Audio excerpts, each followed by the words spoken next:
আছি আমি রহমতুল্লাহ। BNP chairperson Khaleda জিয়ার মুক্তির দাবিতে আজ বিএনপি জাতীয়তাবাদী দল বিএনপির কেন্দ্রীয় কার্যালয়ে আজকে জনসমাবেশ ডেকেছে বিএনপি। 28 অক্টোবর পর থেকে আজকের এই বিএনপির জনসমাবেশ খালেদা জিয়ার মুক্তির প্রথম 28 অক্টোবর বিএনপির সাথে পুলিশের সংঘর্ষের ঘটনা ঘটার পরপরই বিএনপি নেতাকর্মীরা কিছুটা বলা চলে যে কিছুটা আত্মগোপনে চলে যায়। তার পরবর্তীতে তারা কোনো কর্মসূচি দিতে কিন্তু ব্যর্থ হয়েছে। তবে এই মুহূর্তে আজকে বিএনপি যে চেয়ারপারসন বেগম খালেদা জিয়া তাকে মুক্তির দাবিতে বিএনপি কিন্তু সমাবেশ দেখেছে পল্টনে এবং এই মুহূর্তে পল্টনে দেখছি আমরা নেতাকর্মীরা কিন্তু পল্টনে জড়ো হচ্ছেন এবং নেতাকর্মীরা আজকের যে বিএনপি চেয়ারপারসন খালেদা জিয়ার মুক্তির দাবিতে তারা আজকে কেন্দ্রীয় কার্যালয়ের সামনে সমাবেশ করছে বাংলাদেশ জাতীয়তাবাদী দল বিএনপি। তারই ধারাবাহিকতা আমরা দেখছি যে বিএনপির বিভিন্ন ওয়ার্ড ইউনিয়ন থেকে আগত ছাত্রদল এবং আজকে বিএনপির কেন্দ্রীয় কার্যালয়ের সামনে আজকে বিএনপির এই সমাবেশকে ঘিরে খালেদা জিয়ার মুক্তিকে ঘিরে কিন্তু নেতাকর্মীরা কেন্দ্রীয় কার্যালয়ের দিকে কিন্তু যাচ্ছেন। যদিও কেন্দ্রীয় কার্যালয়ের দিকে পর্যাপ্ত ডাটা না থাকায় আমরা একটু যে নাইটিঙ্গেল মোড় সেই নাইটিঙ্গেল মোড়ের দিকে আসছি। আমরা দেখতে পাচ্ছেন যে আমরা যদি একটু কেন্দ্রীয় কার্যালয়ের দিকে আপনাদেরকে জুম করে দেখানোর চেষ্টা করি যে আসলে সেখানে আজকে বিএনপির সেই সমাবেশকে ঘিরে বিএনপির শত শত নেতাকর্মীরা কিন্তু আজকের এই সমাবেশে যোগ দিচ্ছেন এবং তাদের একটি দাবি যে কোনো মূল্যে খালেদা জিয়ার মুক্তির কামনার মধ্য দিয়ে বাংলাদেশের যে রাজনৈতিক পরিবর্তন সেই পরিবর্তন কিন্তু তারা ঘটাতে চায়। এমনটি কিন্তু বিএনপির বিভিন্ন অঙ্গ সংগঠনের তৃণমূলের নেতাকর্মীরা কিন্তু বলছিলেন। যদিও 28 অক্টোবরের পর থেকে বাংলাদেশের জাতীয়তাবাদী দল বিএনপি কিন্তু কিছুটা কানাঘুষা রাজনীতিতে পড়ে যায়। পরবর্তীতে খালেদা জিয়ার মুক্তির কথা কিন্তু তারা অনেকটাই ভুলেই চলে যায় এবং সে সময় বিএনপি ঘোষণা করেছিল যে এই মুহূর্তে খালেদা জিয়ার মুক্তি নয় বরং সরকারের পতনের মধ্য দিয়ে খালেদা জিয়ার মুক্তি আনতে চান বিএনপি। এমনই ঘোষণা থেকে কিন্তু বিএনপি দফায় দফায় কর্মসূচি দিয়েছে আগামী গত 28 অক্টোবরের পর থেকে 28 অক্টোবরের আগ পর্যন্ত। তবে 28 অক্টোবরে বিএনপি নেতাকর্মীদের সাথে পুলিশের সংঘর্ষের ঘটনার পরপরই কিন্তু বিএনপির নেতাকর্মীরা কিছুটা আত্মগোপনে চলে যায়, রাজনীতি থেকে কিছুটা স্থবির হয়ে যায়।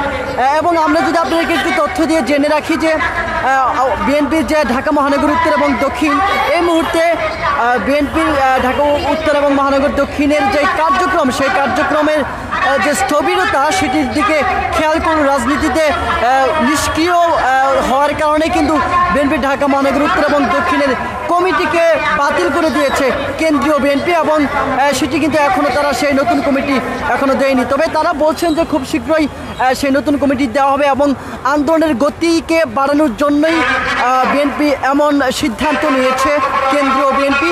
তবে সেটি খুব শীঘ্রই নতুন কমিটি দিয়ে আবার আন্দোলনে জোরালো করবে বলে জানিয়েছেন বিএনপির সিনিয়র নেতৃবৃন্দ এবং তারা বলছেন এই মুহূর্তে আসলে যদিও এর আগে বলেছিলেন যে খালেদা জিয়ার মুক্তি নেই বরং সরকারের পতনই কিন্তু বিএনপির মূল লক্ষ্য উদ্দেশ্য ছিল এমন ধারণা থেকে কিন্তু বিএনপি দফায় দফায় কর্মসূচি দিয়েছে। তবে এই মুহূর্তে বিএনপি ভাবছে যে এই মুহূর্তে গণতান্ত্রিক আন্দোলনকে বেগবান করতে হলে সরকার পরিবর্তন করতে হলে খালেদা জিয়ার মুক্তি বাঞ্ছনীয় এমন ধারাবাহিকতায় থেকেই কিন্তু বিএনপি আবারও নতুন করে খালেদা জিয়ার মুক্তির দাবিতে কর্মসূচি দিয়েছে। আজকে কিন্তু সেই কর্মসূচি সফল করতে বিভিন্ন ওয়ার্ড ইউনিয়ন থেকে নেতাকর্মীরা কিন্তু কেন্দ্রীয় কার্যালয়ে জড়ো হচ্ছেন। আমরা কিন্তু এমনই চিত্র দেখছি এবং আপনাদেরকে যদি দেখানোর চেষ্টা করি যে মূলত আজকে যে সমাবেশ সেই সমাবেশটি কেন্দ্রীয় কার্যালয়ে পল্টন কেন্দ্রীয় কার্যালয়ের সামনে কিন্তু আমরা দেখছি যে কেন্দ্রীয় কার্যালয় থেকে শুরু করে প্রায় নাইটিঙ্গেল মোড় পর্যন্ত নেতাকর্মীরা কিন্তু চলে এসেছে। বলা চলে যে অসংখ্য অগণিত নেতাকর্মী যদিও দীর্ঘদিন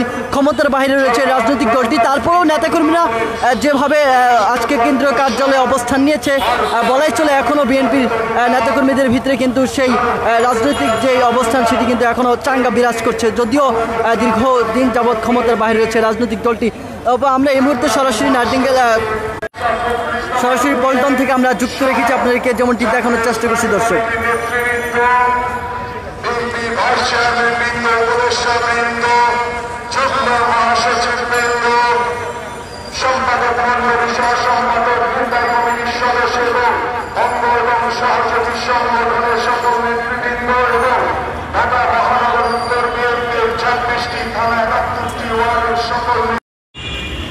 দর্শক এসএটিভি ডিজিটাল আপনাদের স্বাগত জানাচ্ছি। সরাসরি আমি যুক্ত আছি রাজধানীর কাকরাইল মোড় থেকে। দেখতে পাচ্ছেন যে গত 28 অক্টোবরে বিএনপির সাথে পুলিশের কিন্তু একটি সংঘর্ষের ঘটনা ঘটে।